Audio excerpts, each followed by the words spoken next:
Hey guys, this is going to be two of Grimm's fairy tales. The first one is called The Star Money, and the second is Sweet Porridge.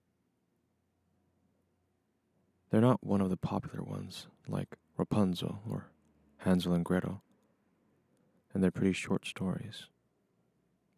But I chose to read these stories because they were calming and heartwarming, and for me, they left a lingering, pleasant feeling afterwards.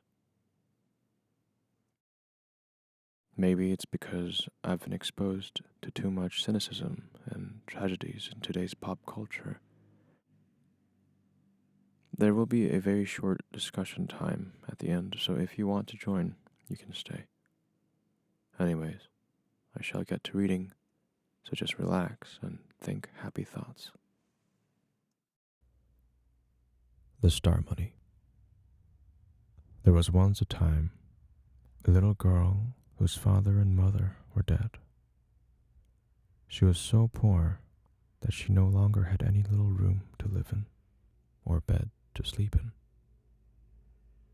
Alas, she had nothing else but the clothes she was wearing and a little bit of bread in her hand, which some charitable soul had given to her. She was, however, good and pious.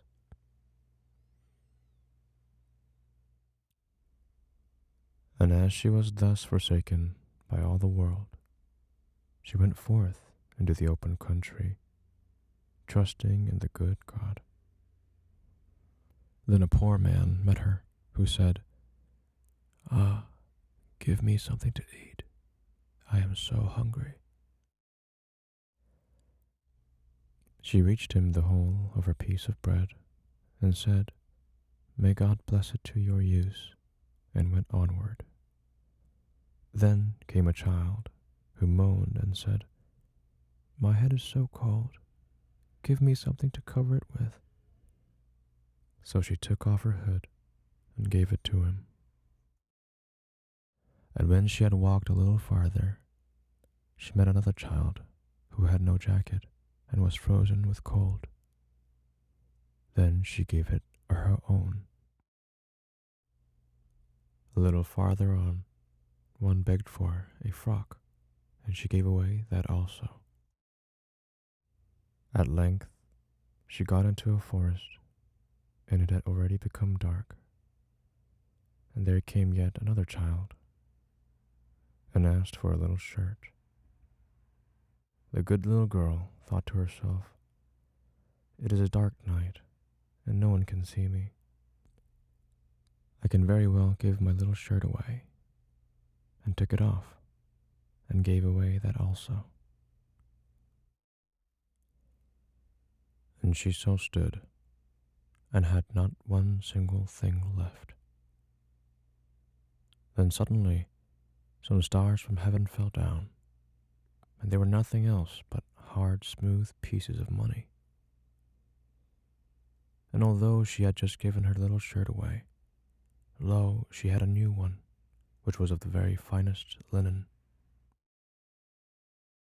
Then she gathered together the money into this, and was rich all the days of her life.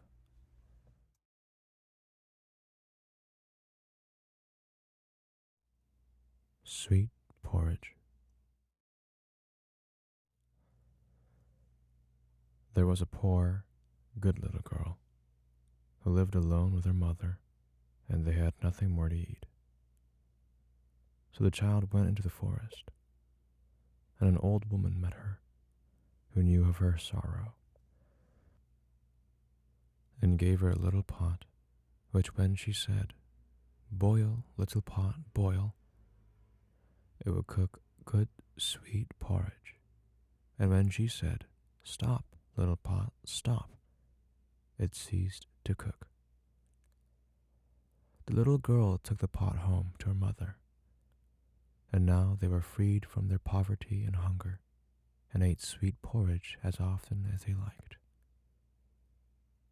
Once on a time, when the little girl had gone out, the mother said, "Boil, little pot, boil," and it began to cook, and she ate till she was satisfied. Then she wanted the pot to stop cooking, but didn't know the word. So it went on cooking, and the porridge rose over the edge, and still it cooked until the kitchen and the whole house was full, and then the next house, and then the whole street, just as if it wanted to satisfy the hunger of the whole world.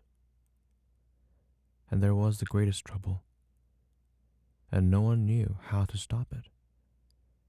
At last, when only a single house was left, the child came home and just said, "Stop, little pot, stop." And it stopped cooking. And whosoever wished to return to the town had to eat his or her way back.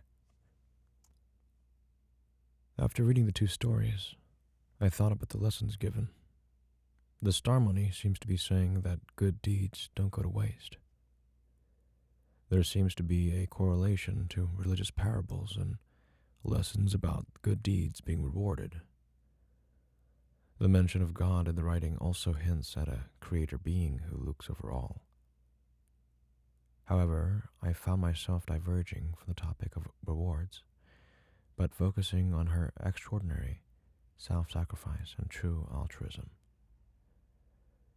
This channel is not about moral philosophy, so I shall not expand further, but leave it to the listeners to judge and feel for themselves.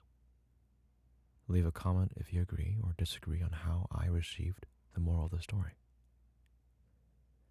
The second story can't be described as a happy ending nor a sad ending, but I guess it depends on who interprets it and where one directs their attention at. If one is in a position of poverty and deprivation, this story would be construed in a different way compared to one who is wealthy. Hope you guys enjoyed the stories. I'll come back another night with some more of Grimm's fairy tales. Thank you. Good night.